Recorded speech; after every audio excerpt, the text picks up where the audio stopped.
The first rain of the season came soft and hesitant, tracing silver veins across the windowpane, as Amina's taxi turned off the main road toward the coastal village of Gadaro Creek. She hadn't been back in 10 years. Karachi had swallowed her whole: deadlines, labs, drones, bright blue screens that glowed long after midnight. But now the city had spat her out, and she was here again, the air thick with salt and memory. Her mother was gone. What waited for her was a house full of silence and chalk marks on a kitchen wall where children once measured their dreams. She stepped into the courtyard. The guava tree leaned as if bowing in recognition. In the kitchen, the old clock had stopped at 3:47 the afternoon her mother died.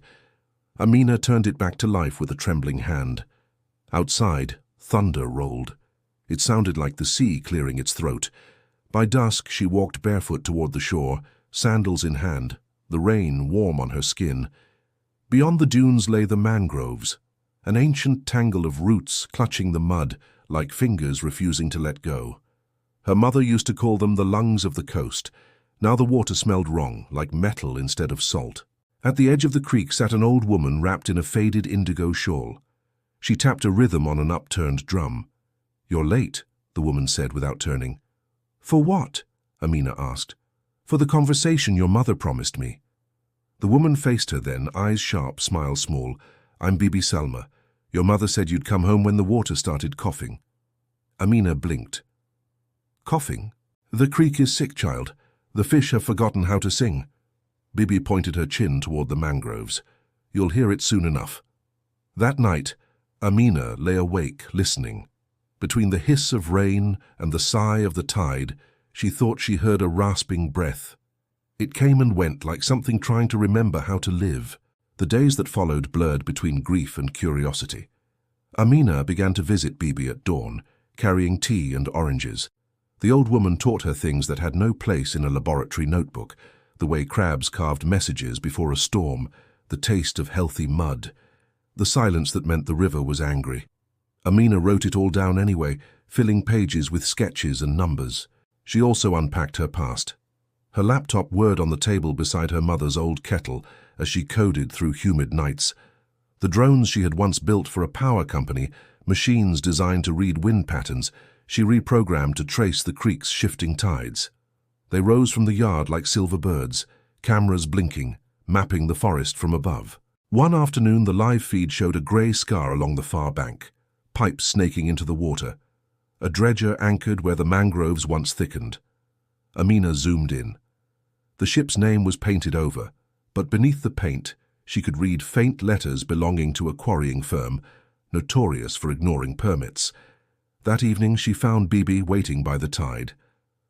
"The men have come to dig," Amina said. "They came last month," Bibi replied calmly. "You just learned how to see them." The next night, the village gathered in the school courtyard. Under strings of weak bulbs, Amina unrolled her maps. "The creek's dying," she said, pointing at the red zones blooming on her tablet. "Algae is spreading. It eats oxygen. Fish suffocate, children get rashes, and the water turns to poison. It's caused by chemical runoff upstream, and that dredger releasing old toxins from the mud." Murmurs rippled through the crowd. A fisherman named Hamid stood. "We've complained. They tell us we trespass." Bibi raised her voice, firm as thunder. "The mangroves are mothers. You don't cut a mother for profit." Amina met the crowd's uneasy eyes. "We can fight back. There's an old and new way together. Floating reed beds, rafts of native grasses that drink the excess nutrients. They clean the water naturally. We can build them here." Silence. Then a child clapped once. Hope, small but audible. They started at sunrise. Children tied reeds and coconut husks with fishing twine. Men cut bamboo for frames. Women prepared mangrove seedlings, wrapping roots in wet cloth. Amina guided them with data and patience. Her drones mapped the current's path. Bibi walked barefoot through the mud, tapping her drum to find where the water wanted the roots to grow. The first reed beds drifted like green prayers across the brown creek. Within a week, the scum thinned near their edges. Tiny fish returned. The villagers named each raft after saints, heroes, and jokes only they understood. At night, Amina uploaded readings, oxygen rising, toxins dipping. She sent the files to her old colleague at the university. The reply came quick. Your numbers look impossible, but beautiful. Then came the storm. Rain lashed for 2 days, tearing several reed beds loose and scattering them downstream. When the clouds broke, the water was a bruise of green again. Amina sat in the mud, soaked, defeated. Bibi crouched beside her. You built machines to teach the wind, she said. Now teach yourself to wait. The sea tests what it wants to keep. By morning, the villagers had already begun repairing the rafts. Children laughed as they chased the escaped mats. The sight made Amina's chest ache with something fierce and tender. When the data stabilized, Amina prepared her next move, a presentation for the district hearing. She gathered testimonies, photographs, and water samples, but Bibi warned her, numbers whisper, stories sing. You must take both. 2 weeks later, the hearing room smelled of dust and indifference. Officials fanned themselves with folders. The company's representative smiled like a man certain of victory. Amina stood before the projector. We all breathe because of this creek, she began. She showed the maps, red bruises fading to blue around the reed beds. She played recordings from her hydrophone. First, the dead zones, muffled and still. Then the recovering water alive with crackles and pops like applause from unseen hands. The room shifted. Even the board officer stopped fanning himself. The company man countered with practiced ease, words like development, prosperity, job creation. Bibi, sitting behind Amina, rose slowly. Prosperity that kills its own food is hunger-wearing perfume, she said. Laughter from the crowd, nervous but real. The officer cleared his throat. An inspection will be scheduled, he said at last. Pending review.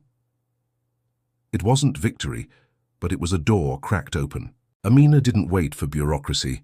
She took Hamid's motorbike and rode upriver to find the farmers whose fertilizers were feeding the algae. The road was a ribbon of mud through fields shining after rain. She stopped at a house with a blue door. A farmer met her with suspicion and calloused hands. She spoke plainly. Your crops are drowning the creek. The chemicals run down here. Our fish die. Your bees vanish. We can fix both. She showed him pictures, children holding fish, water clear around the reed beds. Let's build the same for your canals, the farmer frowned. And if it fails? Then we try again, she said, but doing nothing is already failing. He studied her for a long moment, then nodded once. By dusk, 3 farmers had agreed to experiment. Amina worked beside them, sleeves rolled, sweat streaking mud on her cheeks. When they finished, the floating gardens shimmered in the sunset like emeralds on a bronze chain. Weeks passed. The creek brightened. Oxygen levels climbed. The inspection team finally arrived. 5 men in clean shoes sinking into honest mud. They scribbled, measured, took photos. One of them listened through Amina's hydrophone and flinched at the coughing sound from the dredger's zone. You'll have your report, he muttered. A month later, an envelope arrived at the village school. The government's decision. The company had violated environmental laws, dredging to cease immediately, area upgraded to protected status, fines to follow. Amina read it aloud beneath lanterns.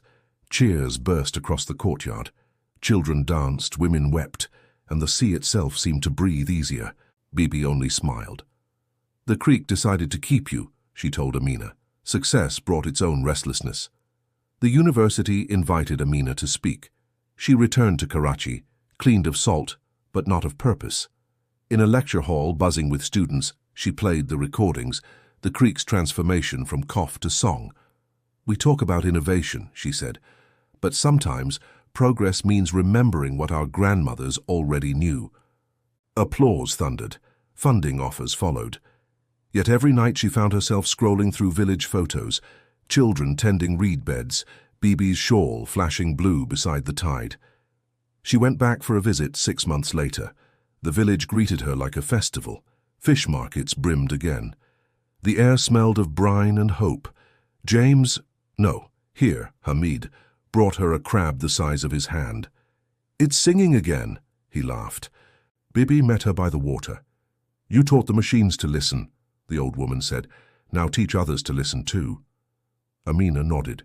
She already had an idea, a small device anyone could build from scrap parts, recording water's heartbeat and translating it into light. Red for danger, green for life, a universal language of survival. She built the first prototype back in Karachi. When placed in a stream, it pulsed softly, matching the rhythm of flowing water. She sent one to Gadaro Creek.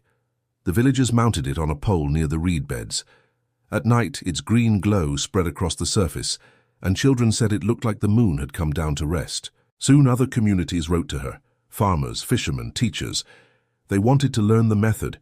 Amina shared everything: code, blueprints, instructions scribbled in plain Urdu.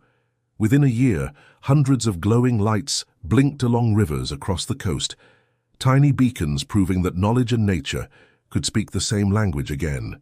When Bibi passed away, the message reached Amina during a conference in Singapore. She flew home that night. The village met her with candles and silence. Bibi lay on her drum, face serene, hands folded as if mid-prayer. The tide was low, just as she had wished. During the burial, Amina felt the world narrow to the sound of waves against shore. She lowered a jar of clear creek water beside the grave. "For when you miss the tide," she whispered. That evening she sat by the water, listening through the hydrophone one last time. The sound was bright, playful, alive. Somewhere beneath the static, she thought she heard a rhythm, a faint echo of Bibi's drum. She smiled through her tears. "Still teaching, aren't you?" Years passed. The project expanded across borders. Amina became known as the engineer who made rivers speak, but whenever journalists asked for her greatest invention, she answered simply, "Patience and listening." One summer she returned again to Gadaro Creek. The reed beds had grown into small floating meadows. Children raced boats between them. Hamid's son was now a teacher, explaining to tourists how roots clean water better than machines. The luminous sensor still blinked green. Amina walked to the edge, barefoot, tea in hand. The tide whispered against her toes. She thought of her mother, of Bibi, of every pair of hands that had stitched hope into reeds.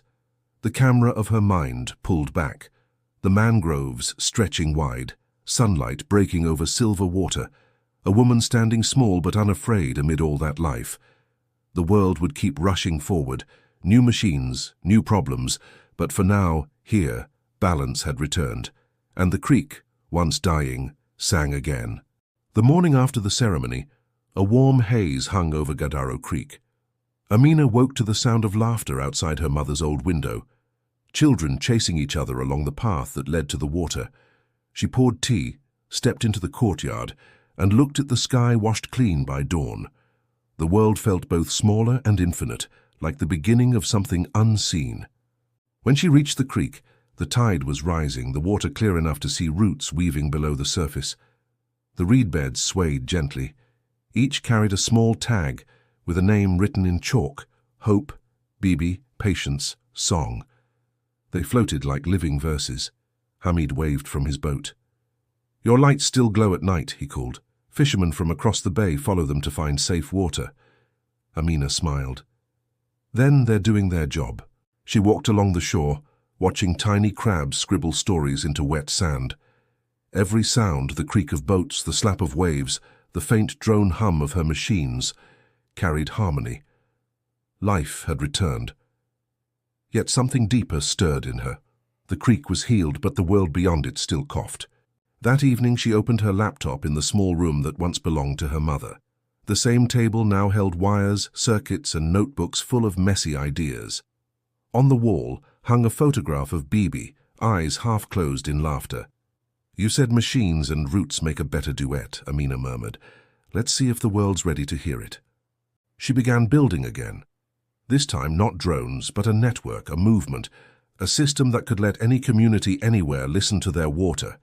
A kit that used a phone's microphone, a cheap sensor, and open-source code to analyze sound and color changes in water. It would translate the health of a river into light and tone, a song anyone could understand. Weeks later, she uploaded the first version online under the name Project Listen Earth. At first, only a handful of messages arrived: a school teacher from Sindh, a fisher cooperative from Sri Lanka, a science club in Kenya. They downloaded her designs, built their own versions and sent her recordings. Laughter mixed with the music of rivers rediscovering their voices. Then something extraordinary happened. A video from a small town in Vietnam went viral. A group of students floating homemade sensors down a canal, glowing in synchronized colors, turning pollution monitoring into art. The caption read, "We heard the river, and it asked us to care." Within months, Listen Earth became a quiet revolution. Governments took notice. Environmental scientists called her work community-driven eco-sensing. Amina just called it listening. Her name began appearing in magazines, her speeches shared across screens she'd once ignored. She accepted an award in Geneva, where she spoke beneath bright white lights before people in polished shoes. "When I was a child," she said, "I thought progress was made in labs and boardrooms, but real progress is made in the mud, where hands and heart meet the earth.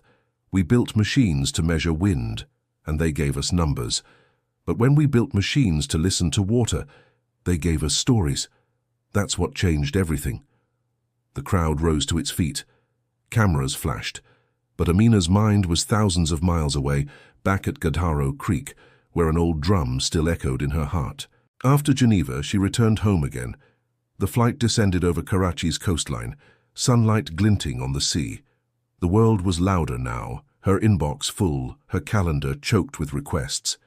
Yet she longed for silence. When she arrived at the village, Hamid met her at the gate. "You've become famous," he teased. "I was already famous here," she said, smiling. The children had prepared a surprise.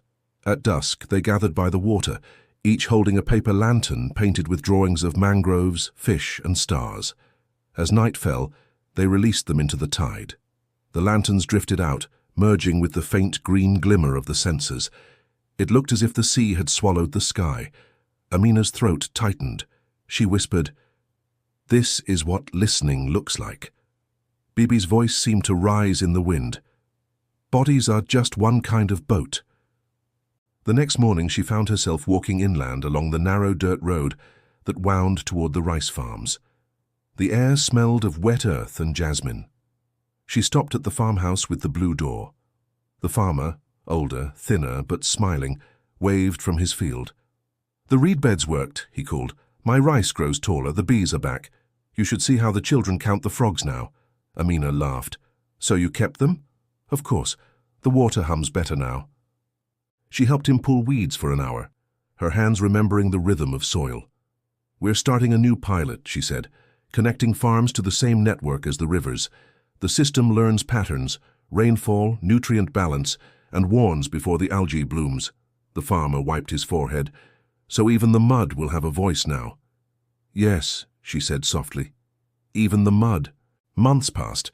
The project grew into a tapestry connecting hundreds of communities. Each river became a note, each voice part of a global song. From Kenya to Indonesia, people were building, listening, healing.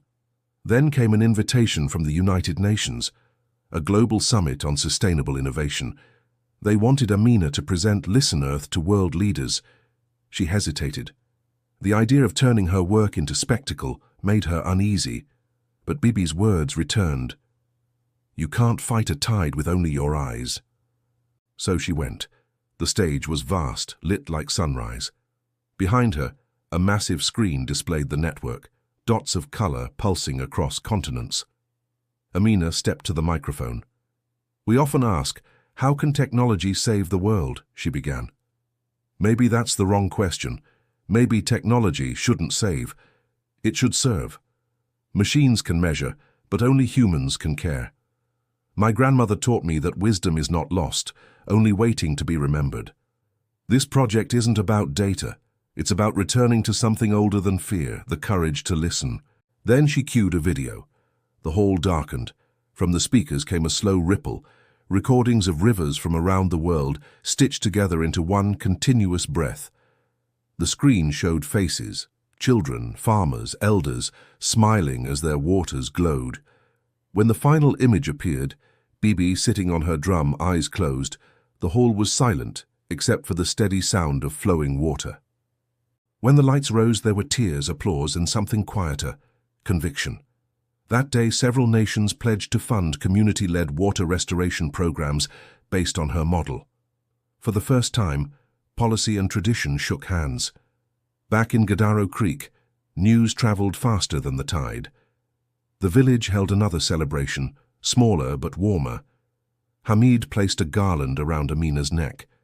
The schoolchildren had painted a mural on the wall, the mangroves spreading their roots into the shape of a heart. Above it, in bright letters, the words, "We are the river." As the sun sank, she walked alone to the water. The air smelled of salt and hibiscus. The tide whispered secrets only she could hear.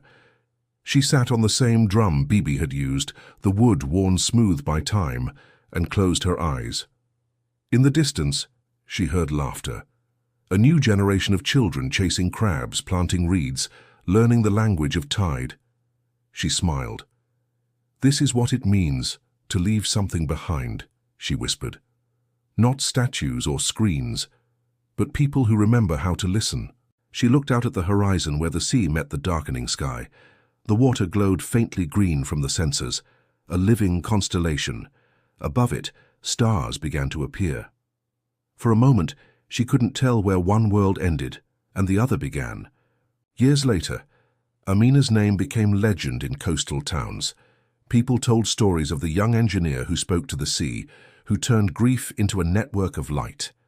In classrooms, her work was taught alongside equations and folklore. Children learned that a mangrove's roots could be as intelligent as circuits, and that technology was only as good as the compassion behind it. But Amina herself remained where it all began. She built a small research center near the creek, half lab, half community space. On its wall hung a plaque, founded in memory of Bibi Salma, who taught us that silence is the earth waiting for its song. Every morning she walked to the water with a cup of tea. The air would hum faintly with the sound of devices checking oxygen levels, fish darting between reeds, and wind stirring the mangrove leaves. And always, beneath it all, that steady rhythm, the creek breathing. Visitors often came, journalists, students, travelers. They expected lectures, but Amina only offered them quiet. "Listen first," she would say, gesturing to the water. "If you listen long enough, you'll know what to do." One evening, as golden light spilled over the mangroves, she received a message from a young engineer in Brazil. "We used your system on our river. It glows blue at night now. My grandmother says it's singing again. Thank you for teaching us to listen." Amina smiled and replied simply, "The river taught me, I only translated." She shut her laptop, stepped outside and watched the horizon burn orange before fading to violet. The air was still, the sea calm. A breeze rustled through the reeds, carrying with it echoes of laughter, drums, and distant storms. Life, in all its stubborn beauty. She realized something then. Every person she'd met, every machine she'd built, every lesson from Bibi and her mother, all were threads of the same current, flowing, joining, shaping her into the bridge she was meant to be. She whispered to the wind, "I didn't come here to change the world. I came to remember it." And the tide, faithful as ever, answered by pulling gently at her feet, as if the earth itself were nodding. That night, under a sky full of stars, the creek shimmered with light. The reed beds moved slowly with the current, each glowing island reflecting in the water. The sounds of insects and waves blended into something close to music. Amina sat by the edge, her reflection rippling beside Bibi's old drum now resting half buried in the sand. She reached down, touching the cool water. "I hope you're watching," she said softly.